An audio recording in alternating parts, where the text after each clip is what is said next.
saat ku berjalan. Kasih-Mu menerangi langkahku. Takut hilang karena ku tahu Kau bersamaku.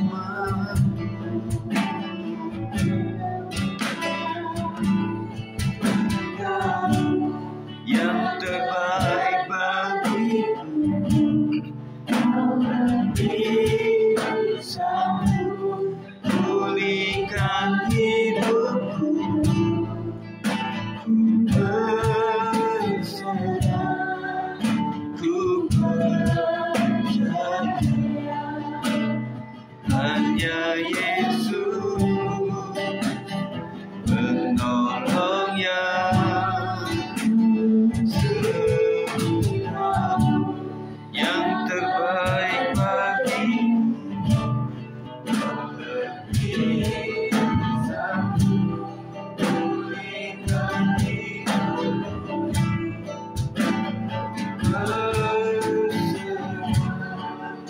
Ku percaya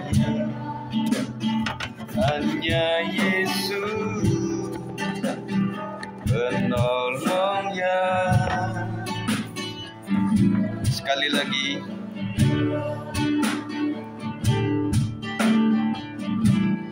Kau lebih tahu yang terbaik bagiku. Kau lebih sanggup pulihkan hidupku. Ku percaya, ku hanya Yesus penolong yang hanya Yesus, hanya Yesus penolong yang. Sekali lagi, hanya Yesus, hanya Yesus penolong yang setia. Puji Tuhan, Britney akan membawa kita dalam doa ya.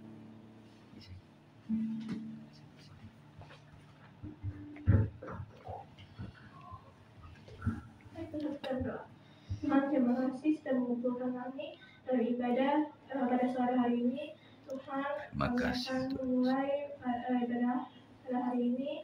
Tuhan, berkati dari awal pertama sampai akhir ya Tuhan. Terima kasih. Haleluya. Haleluya. Amin. Puji Tuhan. Puji Tuhan, kita mau doa, mau dengar firman Tuhan ya. Puji Tuhan. Nah, bahan sudah saya share di WA grup pemuda remaja. Nanti supaya lebih baca lebih banyak lagi ya di situ ya.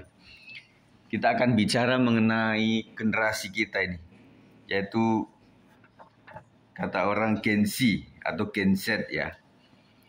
Jadi judulnya Gen Z di mata Allah. Kita lihat di gambar pertama itu ada 5 generasi ya, bisa dibuka. Ya, dapat ya. Puji Tuhan. Ya, di situ ada generasi apa yang pertama? Baby boomers. Itu lahir tahun 1946 sampai 1964 ya. Itu biasanya kok di generasi Z kita itu mereka adalah opa-oma kita. Siapa yang masih punya opa sama oma? Angkat tangan. Ya. Puji Tuhan ya. Nah, kemudian yang kedua adalah generasi X atau Gen Bus. Itu 1965 sampai 1976. Dijuluki sebagai The Lazy Kids ya. Kalau baby boomers itu adalah tepatnya lahir setelah Perang Dunia. Itu perbedaannya. Kemudian muncul lagi generasi yang lebih baru lagi, generasi Y atau milenial. yang lahir di 1977 sampai 1994. Ya, ini terkenal dengan digital native. Kalau Om ini ada di antara X sama Y. Karena kan Om lahirnya tahun 72. Ya. Jadi generasi milenialnya ada, generasi X-nya juga ada gitu ya. Nah, kemudian generasi Z yang kita akan bicara adalah tahun 1995 sampai 2010. Kalau Tekel tahun berapa lahir? 2010. 2010. Kemudian Justin 2008. Jadi masuk di generasi Z ya. Kemudian kalau si Kisya 2009. Kalau Rahel 2008. Diamond 2011 ya. Kemudian si Anggi 2008. Lovely 2008. Satu ya nih. Britney 2011. Terus Chelsea 2007 ya. Melsia 2009. Jason 2009. Satu ya, satu baraannya. 13. Ada. Ya sorry ya. Nah, itu adalah berarti ini generasi Z semua ya. Generasi Z semua ya. Ya kita bersyukur dikatakan bahwa generasi Z itu adalah generasi yang open minded. Open minded apa Lovely? Terbuka pikirannya ya. Lebih membuka pikirannya begitu ya. Nah, kemudian nanti ada juga generasi Alpha 2011 sampai 2025. Itu ada di masih baby lah sekarang ini ya. Itu ada beberapa di jemaat kita. Nah, kita akan lihat di sini bahwa kata orang generasi baby boomers itu adalah generasi yang kolot gitu ya. Nanti saya akan kepada kalian semuanya. Terus kemudian generasi X itu adalah generasi sama Y itu adalah generasi bolot gitu ya. Kemudian generasi Z dan Alpha itu adalah generasi nyolot gitu ya. Nah, ada orang yang setuju sama enggak gitu ya. Nah, kalau baby boomers, opa-opa itu generasi kolot. Kenapa kolot? Kira-kira ada yang berpendapat seperti ini. Kolot itu apa sih? Kolot itu kayak yang zaman bahala gitu loh. Jadi karena mereka lahir di zaman itu ya, sesudah perang, jadi kayaknya yang masih yang dulu-dulu gitu ya, pernah nggak di jenuh sama generasi baby boomers gitu loh.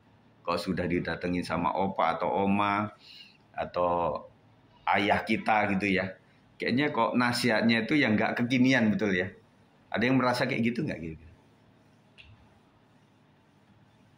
Siapa yang merasa kayak gitu? Kok udah ditanya, termasuk Om Sigit ini kadang-kadang dianggapnya generasi kolot atau gimana ya? Kalau udah khotbah begitu, kok nasihat begitu ya. Jadi yang paling nggak disukai dari anak-anak generasi Z terhadap generasi baby boomers atau generasi X atau Y itu apa kira-kira? Kebanyakan tuh kan apa? Nasihatnya ya. Betul gitu nggak? Betul ya, Tekel ya. Tekel kalau sama saya papa mama dia mah masih generasi Y, di bawah saya sih masih ya. Masih generasi milenial, masih bisa-bisa ya. Tetapi kalau Rekel misalnya ketemu sama opa gitu, sama Lovely kira-kira gimana? Yang sering dinasihatkan apa? Tentang bahasa yang sering ya. Suruh belajar bahasa Cina. Termasuk si Pepi juga sama Tante Asin juga gitu. Selalu dinasihatinya tentang supaya bisa bahasa semua gitu ya. Jadi bahkan mereka itu dijuruskan kepada bahasa supaya lebih kepada yang internasional begitu ya. Nah itu jenuh nggak kira-kira? Sesekali nggak ya. Tetapi kalau seringnya itu tuh kayaknya gimana gitu ya. Siapa yang masih punya opa-oma di sini? Yang masih hidup? Jasin ada? Masih ya? Tapi sempat ngobrol nggak? Sempet ya. Yang paling nggak disukai sama Jasin apa? Dari generasi tua itu. Nasihat ya. Setuju ya semua nasihat ya. Karena memang orang generasi baby boomers itu menggurui. Itu sering banget. Pokoknya kalau mereka sudah tampil, mau ngomong, pokoknya udah guruin aja, nasihatin gitu ya. Kalian nggak suka digituin ya. Nah, maunya Milsa kalau misalnya ada kakek atau nenek gitu kan. Bukan papa, ini papa kan generasi milenial.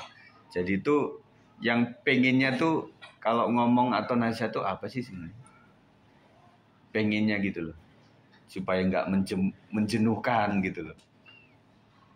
Pengennya. Nggak tahu juga. Tadi jarang dinasihatin ya? Iya. Kalau yang lain gimana? Yang punya kakek nenek?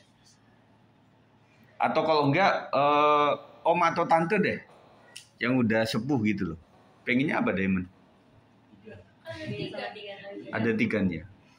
Pengennya apa mereka itu? Jangan cerewet. Jadi yang paling tidak dikendaki oleh generasi Z itu kepada orang tua adalah cerewetnya ya. Jadi maunya gimana? To the point gitu ya. To the point. Yang lain juga begitu. Ya, yang masih berarti generasi baby boomers nggak selalu dari keluarga kita loh ya. Dari opa oma orang lain juga bisa begitu ya. Nah kalau Britney gimana? Si opa oma di Manado ya. Banyak. Yang nggak disukai apa? Atau yang pengennya seperti apa kalau dari mereka itu? Mengenai nasihat nih, masih konteks nasihat.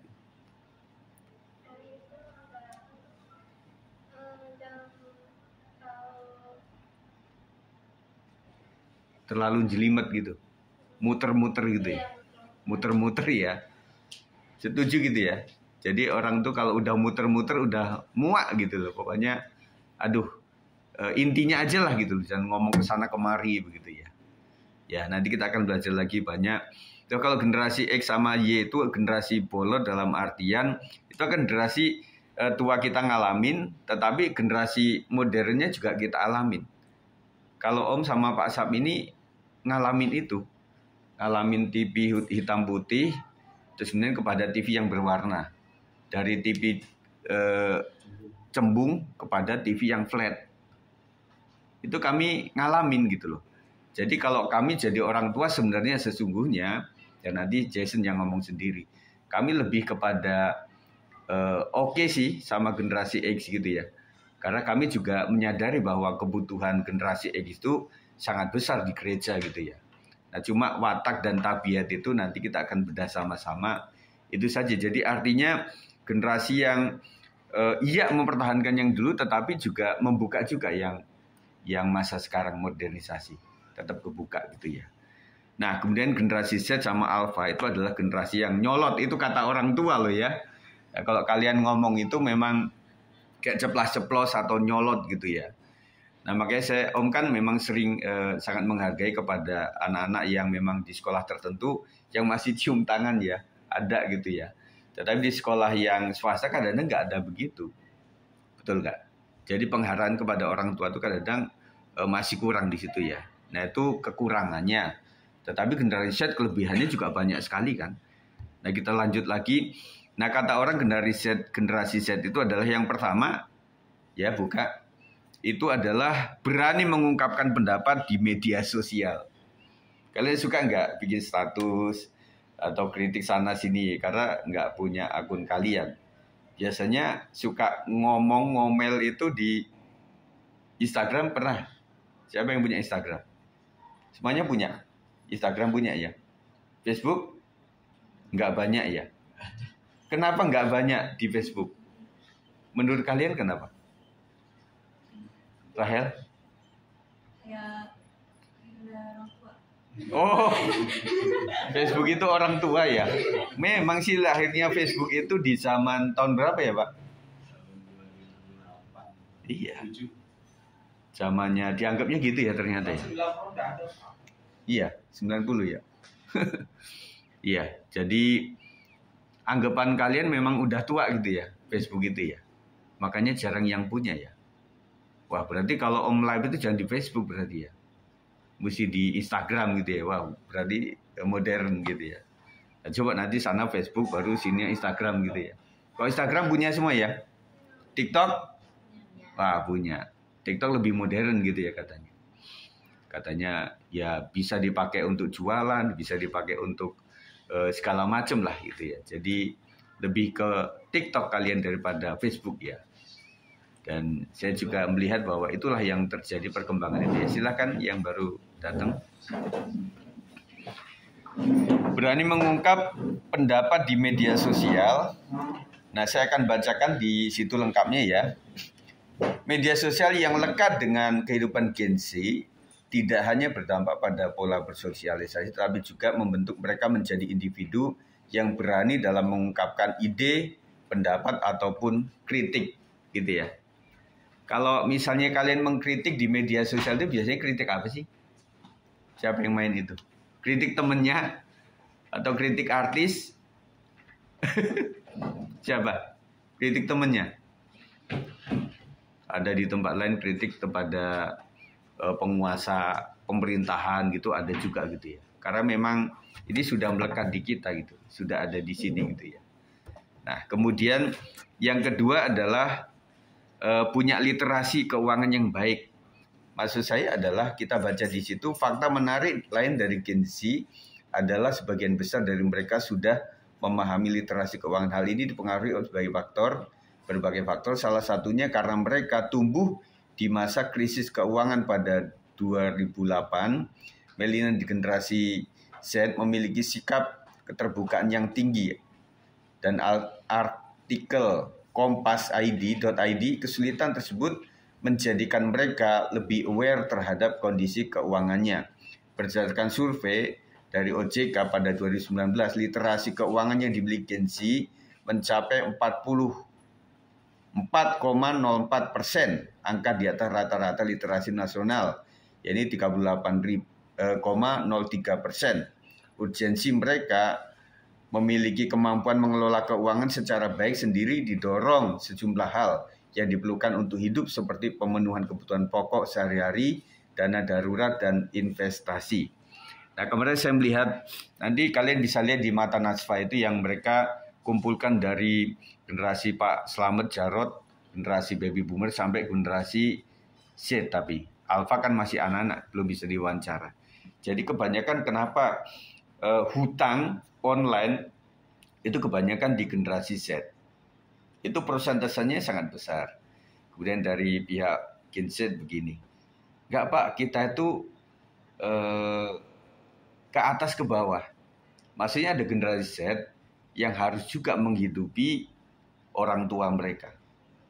Ada juga yang adik-adiknya harus dipelihara juga gitu. Terus kemudian yang kedua, kecepatan mengakses itu. Ya, kalau orang dulu kan memang utang ya ada gitu utang. Tetapi nggak terekspos dan tidak terlalu mudah. Karena ngutang itu mesti datengin orang atau didatengin orang. Itu yang membuat agak sulit. Kalau sekarang kan semuanya di sini. Dan kata orang kan Gen Z itu generasi pemalas, yang generasi strawberry katanya ya. Ada generasi apa lagi? Apa lagi? Selain strawberry? Yang letoy gitu? Apa? Kaum rebahan. Ya. Jadi kalian itu sukanya pakai ini sambil rebahan gitu loh. Jadi kalau generasi tua rebahan itu dengan bawa senjata gitu. Rebahan mereka tiarap untuk membuat nembak siapa sasaran untuk merdeka. Tetapi kelebihan daripada generasi Z itu ya, yang benar-benar itu bisa multitasking. Betul nggak kira-kira? Dengan ini, maka kita lihat itu anak sambil makan, itu sambil gini. Sambil makan nih disuapin, tapi juga sambil nonton. Ngerti nggak? Zaman kita nggak ada begitu. Kita satu kerjaan konsentrasi aja. Tetapi kalian bisa gitu loh melakukan itu. Ya. Dan kadang sambil dengar khotbah juga bisa kan, chattingan begitu kan. Bisa aja. Nah, saya waktu jadi guru juga berpikir ini anak generasi kok beda gitu loh. Mereka ribut. Tetapi waktu saya tanya juga bisa gitu. Nangkapnya bisa multitasking gitu loh. Nah, itu kelebihannya. Kemudian memilih pekerjaan sesuai dengan nilai yang dianut.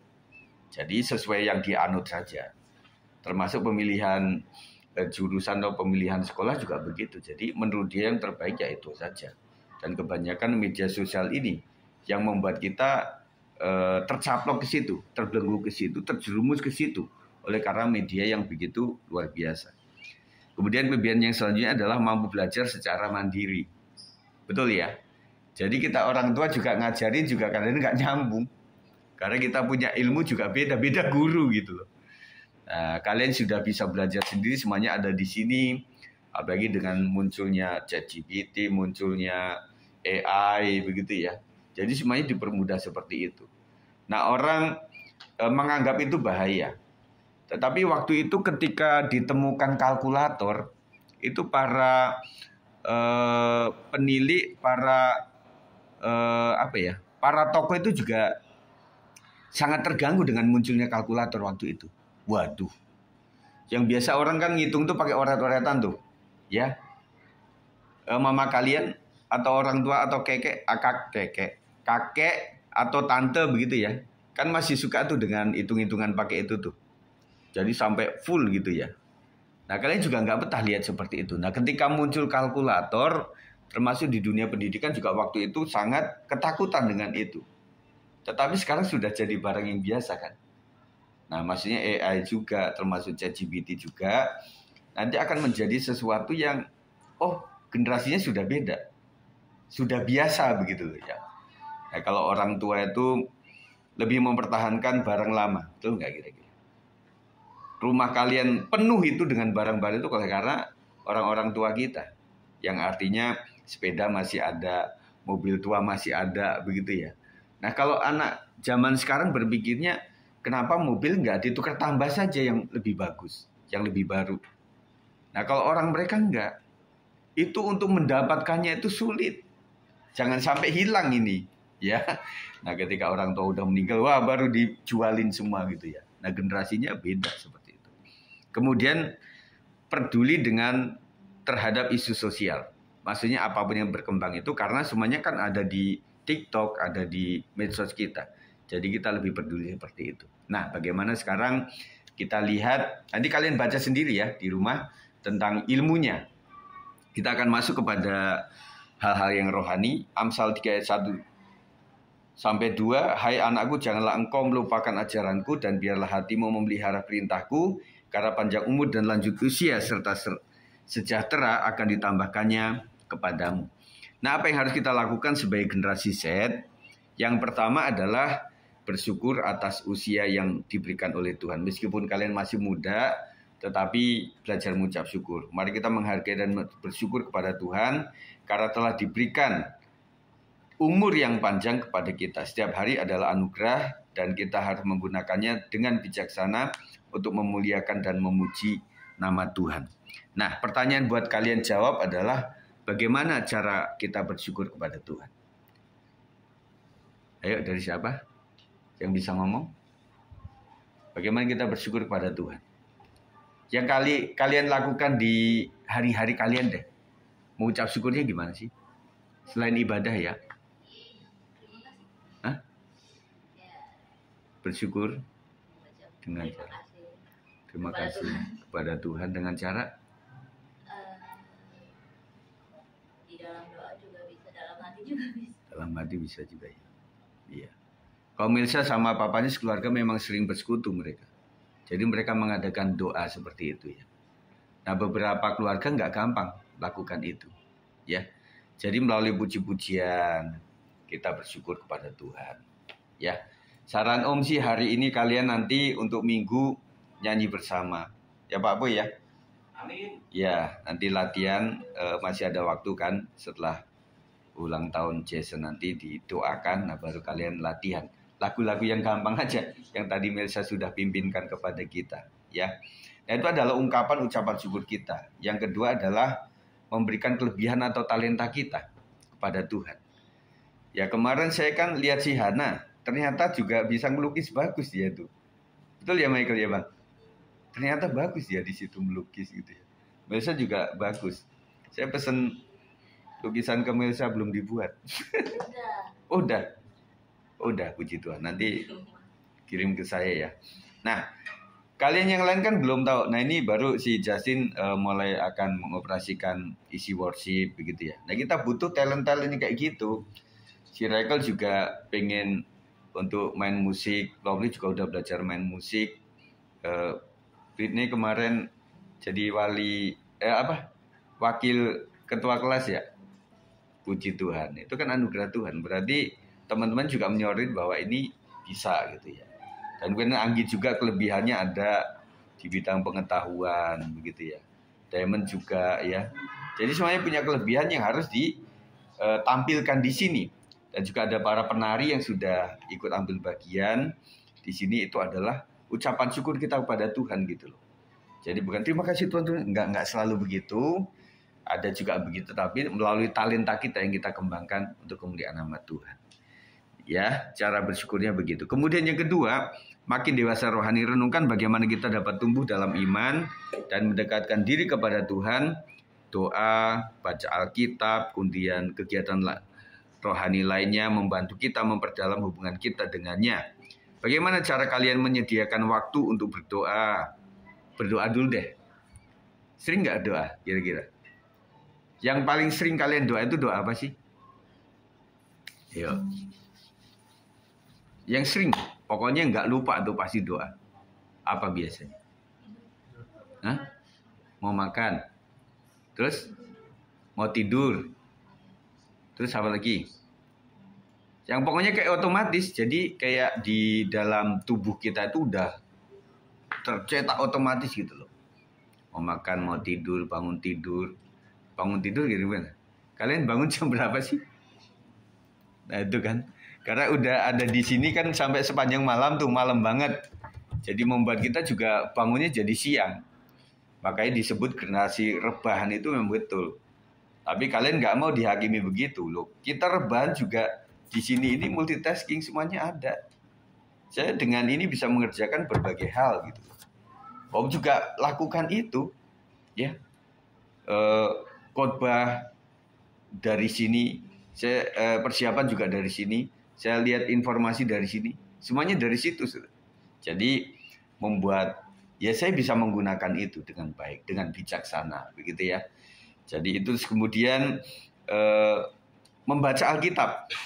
Ayo, yang masih punya Alkitab manual siapa? Fisik. 1, 2, 3, 4, 5, 6. Masih punya semua ya. Tetapi suka dibaca nggak kira-kira? Jarang dibaca ya. Karena semuanya ada di sini Pak. Ngapain mesti baca kayak gitu ya? Lagian bawaannya juga buat kita malu.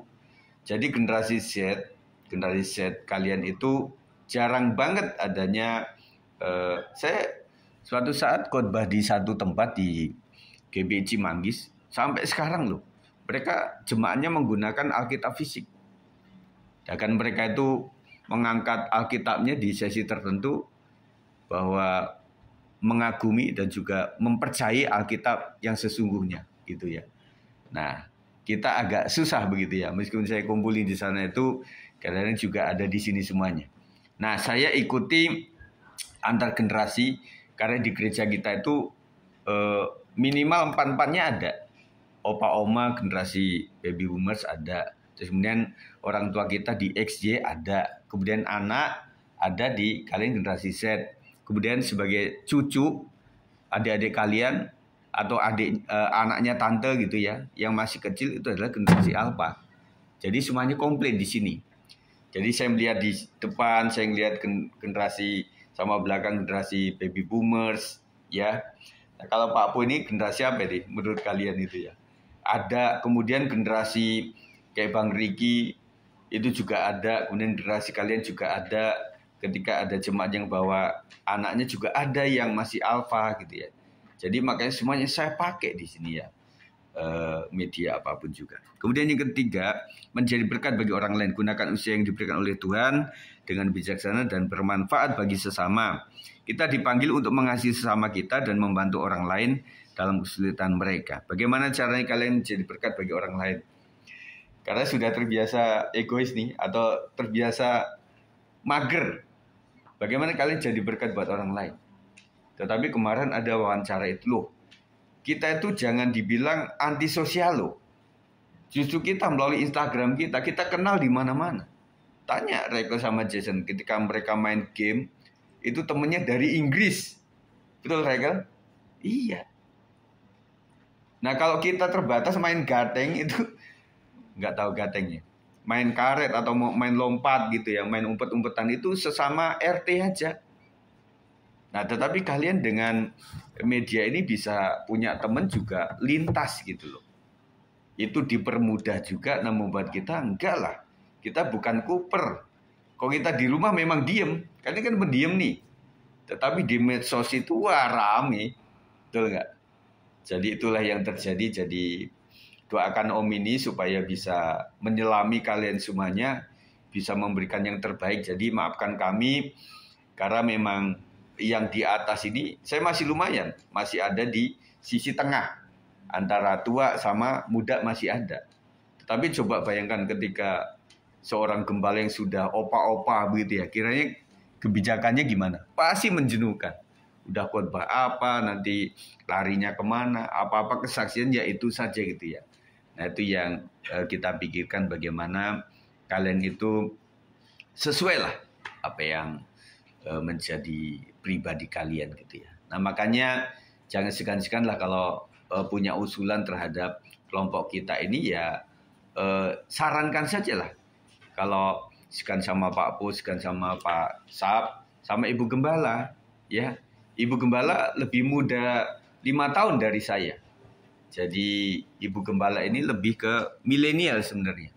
Karena dia adalah 1977, kalau saya kan 72 gitu ya. Bisa, Bu Gem, saya pengennya kayak gini loh, ibadah tuh kayak gini, ibadah tuh kayak gini gitu ya. Jadi memang harus begitu ya. Jadi mesti ada masukan dari kalian. Yang keempat, ingatlah bahwa setiap usia adalah anugerah dan kita dapat memuliakan Tuhan melalui kehidupan kita. Bagaimana cara kalian mengungkapkan ucapan syukur karena anugerah Tuhan melalui apa? Tadi sudah kita ungkap melalui berbagai cara, tetapi yang paling menuju ke situ adalah melalui talenta yang kalian punya. Ya, nanti tunjukkan kalian di mata orang tua bahwa kita mau menyanyi memuji Tuhan di ibadah raya nanti, supaya mereka juga bisa melihat bagaimana perkembangan yang ada di pemuda remaja ini ya. Nah mungkin kalian juga agak terganggu dengan istilah pemuda remaja ya. Jadi pemuda itu kayaknya gimana, remaja itu gimana. Kalau kami dulu khas dengan PRBI, kemudian wanita, pria, kemudian sekolah minggu gitu ya. Nah tempo hari kan memang dibuatnya youth ya. Nah youth itu range umurnya dari berapa ke berapa gitu ya. Karena kemarin itu ada youth yang sudah jadi profesi, jadi membuat pakai youth ya gimana. Tapi kalau kalian mau yang Inggrisan ya silahkan pakai youth gitu loh ya. Nanti sekolah minggu kids gitu ya. Jadi terserah saja, yang penting kalian bisa masuk semuanya gitu ya. Nah sebagai penutup, hiduplah bijaksana dan mengasihi Tuhan serta sesama. Matius 22 ayat 37 sampai 40 kita baca sama-sama. 1, 2, 3. Jawab Yesus kepadanya, kasihlah Tuhan Allahmu dengan segenap hatimu dan dengan segenap jiwamu dan dengan segenap akal budimu. Itulah hukum yang terutama dan yang pertama. Dan hukum yang kedua yang sama dengan itu ialah kasihlah sesama manusia seperti dirimu sendiri. Pada kedua hukum inilah tergantung seluruh hukum Taurat dan kitab para nabi. Puji Tuhan. Jadi kasih kepada Tuhan, kasih kepada sesama. Jadi anggaplah teman-teman kalian ini adalah teman-teman untuk bertumbuh bersama-sama. Setuju ya? Kalian saling bergandengan tangan satu dengan yang lain. Puji Tuhan, itu saja saya sampaikan pada hari ini. Selanjutnya nanti untuk acara Jason saya serahkan kepada Pak Po untuk memimpin. Dan kemudian acara latihan juga ya. Puji Tuhan, kita akan berdoa. Mari Renita akan menutup kita dalam doa untuk terima firman Tuhan. Haleluya.